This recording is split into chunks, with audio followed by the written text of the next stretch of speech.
दिल्लीतला स्फोट हा दहशतवादी हल्लाच. दिल्ली स्फोट प्रकरणाचा तपास वेगानं होईल. केंद्रीय मंत्रिमंडळ बैठकीनंतर सरकारची माहिती.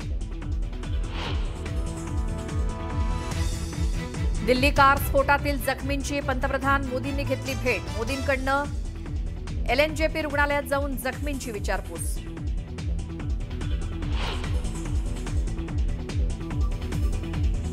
माझ्या सद्विवेक बुद्धीला स्मरून मला जे योग्य वाटेल ते मी करीन. अजित पवारांनी राजीनामा द्यावा या अंजली दमानी यांच्या मागणीला दादांचं उत्तर.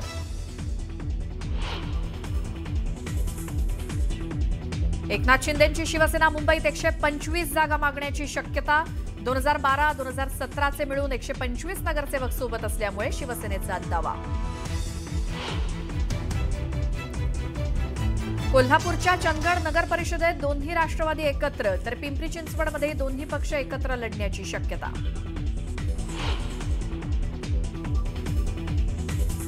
शिवसेना आणि राष्ट्रवादी प्रकरणाचा आता नवीन वर्षातच निकाल. पक्ष आणि चिन्हावरील पुढील सुनावणी 21 जानेवारीला. सुनावणीची बतावणी सुरू. उद्धव ठाकरेंचा टोला.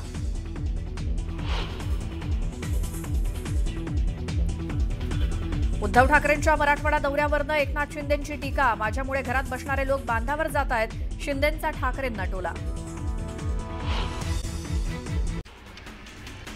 मुख्यमंत्री फडणवीसांच्या उद्याच्या नाशिक दौऱ्यापूर्वी विशेष खबरदारी घेतली जाते. शासकीय विश्रामगृहाची बॉम्ब शोधक पथकाकडून तपासणी करण्यात आली. फडणवीस शिंदेंसह मंत्रिमंडळातील 8 ते 10 मंत्री नाशिक दौऱ्यावर येत आहेत. नाशिकमध्ये उद्या कुंभमेळ्याच्या विकास कामांचं उद्घाटन होणार आहे. दिल्लीतील लाल किल्ला स्फोट प्रकरणाच्या तपासाला वेग आलेला आहे. शाहींचा संबंध जैश-ए-मोहम्मदशी असल्याची माहिती ATS आणि NIAच्या तपासातून समोर आली. डॉ. शाहींची छायाचित्र, कागदपत्र ही तपास यंत्रणांच्या हाती लागली आहे. खेड नगरपालिकेच्या निवडणुकीसाठी महायुतीकडून पहिला उमेदवारी अर्ज दाखल झाला आहे. मंत्री योगेश कदम यांच्या उपस्थितीमध्ये शिवसेनेच्या माधवी बुटाला यांनी नगराध्यक्षपदासाठी उमेदवारी अर्ज दाखल केला. डहाणूमध्ये शिंदेंच्या शिवसेनेनं अजित पवारांच्या राष्ट्रवादीला झटका दिला. राष्ट्रवादीचे पदाधिकारी रवींद्र फाटक यांनी शिवसेनेमध्ये प्रवेश केला. डहाणूचं नगराध्यक्षपद मिळवण्यासाठी शिवसेनेकडून जोरदार मोर्चे बांधणी सुरू आहे. काँग्रेसला नाशिक जिल्ह्यामध्ये धक्का बसलेला आहे. काँग्रेसचे माजी आमदार शिरीष कोतवाल उद्या भाजपमध्ये प्रवेश करणार आहेत. मुख्यमंत्री फडणवीसांच्या उपस्थितीमध्ये नाशिक इथं शिरीष कोतवाल भाजपत प्रवेश करतील. कोतवाल यांच्या भाजप प्रवेशानं चांदवड तालुक्यामध्ये राजकीय समीकरण बदलणार आहे. जालन्यात एकनाथ शिंदेंनी उद्धव ठाकरेंना धक्का दिलाय. शिवसेना युबीटीचे जिल्हाप्रमुख भास्कर आंबेकर यांनी शिंदेंच्या शिवसेनेत प्रवेश केला. उपमुख्यमंत्री एकनाथ शिंदे यांच्या उपस्थितीमध्ये हा पक्ष प्रवेश झाला. स्थानिक स्वराज्य संस्थांच्या निवडणुकीमध्ये काही ठिकाणी दोन्ही राष्ट्रवादी एकत्र येतील अशा चर्चा रंगू लागल्यात. पण या चर्चांना पूर्ण विराम देत आमदार अमोल मिटकरींनी असा प्रस्ताव आला नसल्याचं सांगितलंय. याबाबत अजित पवार निर्णय घेतील असंही ते म्हणाले. मराठा आंदोलक मनोज जरांगे पाटलांच्या घातपाताचा कट रचल्याप्रकरणी अटकेत असलेला अमोल खुणे आणि दादा गरुड यांच्या पोलीस कोठडीत 2 दिवसांची वाढ करण्यात आली आहे. तर कांचन साळवी यालाही 2 दिवसांची पोलीस कोठडी सुनावण्यात आली.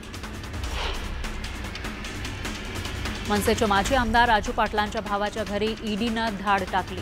डोंबिवलीमधील राहत्या घरी आणि कार्यालयामध्ये ईडीनं धाड टाकली. राजू पाटलांचे भाऊ विनोद पाटलांवर आर्थिक घोटाळ्याचा आरोप करण्यात आला. या प्रकरणाची ईडीकडून चौकशी सुरू आहे. लोणावळा नगर परिषदेच्या रणांगणात महायुतीमध्येच वाद रंगलाय. राष्ट्रवादी काँग्रेस आणि भाजप यांच्यामध्ये युती होणार नाही असं भाजपच्या माजी नगराध्यक्षा सुरेखा जाधव यांनी स्पष्ट केलं. एकीकडे मुंबईत मुख्यमंत्री फडणवीस यांच्या अध्यक्षतेखाली मावळमध्ये स्थानिक स्वराज्य संस्थांच्या निवडणुकीमध्ये युती करण्यावर शिक्कामोर्तब केला जातो, तर दुसरीकडे या युतीला लोणावळ्यामध्ये भाजपचे पदाधिकारी विरोध करतायत.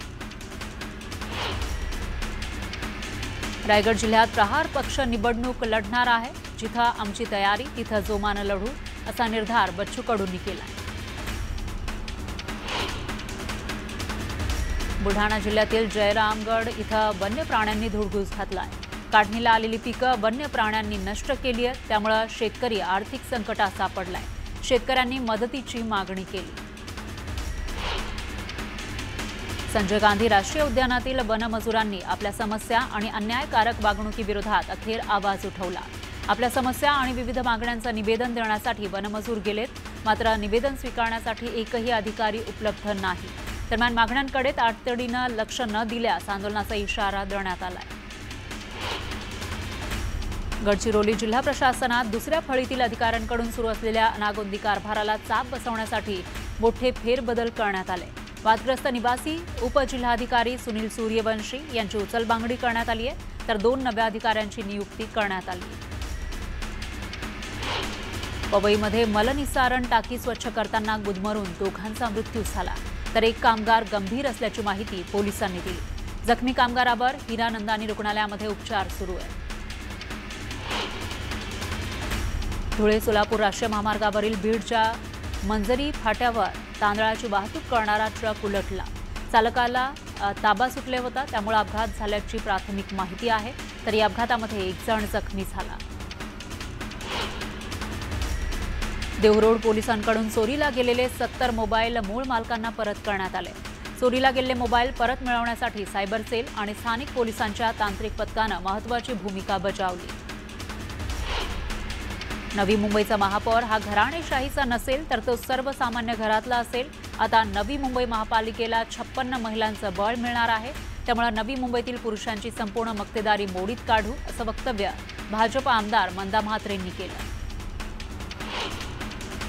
जालन्यात युती झाली नाही तर भाजपचा टांगा पलटी करून घोडे फरार करू, असा इशारा शिवसेनेचे आमदार अर्जुन खोतकर यांनी भाजपला दिला। महापालिका निवडणुकीसाठी भाजपला आम्ही प्रस्ताव दिलाय, पण त्यांच्याकडून अजून कोणतंही उत्तर आलं नाही, असं ते म्हणाले। बीडमध्ये पंकजा मुंडेंच्या नेतृत्वात भाजप पदाधिकाऱ्यांची बैठक घेण्यात आली। बैठकीमध्ये गेवराई, धारूर, बीडमधील इच्छुक उमेदवारांनी हजेरी लावली। दरम्यान लवकरच उमेदवारांची घोषणा केली जाणार आहे। गोंदिया जिल्ह्यामध्ये 2 नगरपरिषद आणि 2 नगरपंचायतीच्या निवडणुका होऊ घातल्या। दरम्यान 4ही ठिकाणी आम्ही स्वबळावरच लढणार, अशी माहिती शिंदेंच्या शिवसेनेचे जिल्हाप्रमुख सोनू कुथे यांनी दिली आहे। राष्ट्रवादीकडून सोलापूर जिल्ह्यासाठी कार्यकारिणी जाहीर करण्यात आली। शरद पवारांच्या राष्ट्रवादीचे माजी जिल्हाध्यक्ष बळीराम काका साठेंचाही कार्यकारिणीमध्ये समावेश करण्यात आला। साठेंचा अद्यापही राष्ट्रवादीमध्ये प्रवेश झाला नसल्यानं त्यांच्या नियुक्तीवरून जोरदार चर्चा आहे। सातारा जिल्ह्यात नगरपालिका निवडणुकीची राजकीय पक्षांकडून जोरदार तयारी सुरू आहे, मात्र एकाही उमेदवारानं अद्याप अर्ज भरला नसल्यानं आश्चर्य व्यक्त केलं जात आहे। दरम्यान कोणाला संधी मिळणार हे पाहणं महत्त्वाचं ठरणार आहे। शिवसेना पक्ष आणि धनुष्यबाण कोणाचा, यावरील आजची सुनावणी टळली आहे। पुढील सुनावणी 21 जानेवारी 2026ला होणार आहे। शिवसेना काँग्रेसच्या पायाजवळ नेऊन ठेवल्याचं म्हणत एकनाथ शिंदेंनी उद्धव ठाकरेंवर निशाणा साधला। दगाबाज कोण हे सर्वांना माहिती आहे। बिनकामाच्या लोकांनी येऊन शेतकऱ्यांशी संवाद साधला। माझ्याकडे काही नाही असं म्हणत उद्धव ठाकरेंनी हात वर केले, असा घणाघात शिंदेंनी केला। मुख्यमंत्री फडणवीसांनी लोहगड किल्ल्याला भेट दिली। यावेळी त्यांचं जल्लोषात स्वागत करण्यात आलं। दरम्यान फडणवीसांनी परिसराची पाहणी केली। शेतकरी कर्जमाफी संदर्भात बच्चू कडूंनी बँक संचालकांसोबत बैठक घेतली। जून महिन्यापर्यंत दिलेल्या मदतीमध्ये कशा प्रकारे अडथळे आले याचा आढावा बच्चू कडूंनी या बैठकीतून घेतला, तर कर्जमाफीचे पैसे जिल्हा मध्यवर्ती बँकेत देण्याची मागणी यावेळी बच्चू कडूंनी केली। पंतप्रधान मोदींनी दिल्ली स्फोटातील जखमींची भेट घेतली आहे। पंतप्रधानांनी LNJP रुग्णालयामध्ये जाऊन जखमींच्या तब्येतीची विचारपूस केली। दिल्लीतील स्फोटानंतर छत्रपती संभाजीनगरमधील बीबी का मकबरा परिसरात अतिरिक्त सुरक्षा बंदोबस्त वाढवण्यात आलेला नाही। बॉम्बशोधक पथकानं येऊन पाहणी केली, मात्र पोलीस बंदोबस्त तैनात केला नाही। नाशिक जिल्ह्यामध्ये द्राक्ष उत्पादक शेतकरी पुरता उद्ध्वस्त झालाय। पावसामुळे नाशिक जिल्ह्यातील 45,000 हेक्टरवरील द्राक्ष बागांना फटका बसलाय। तळहाताच्या फोडाप्रमाणे जपलेली द्राक्षांची बाग आता कुऱ्हाडीनं तोडण्याची वेळ शेतकऱ्यांवर आली।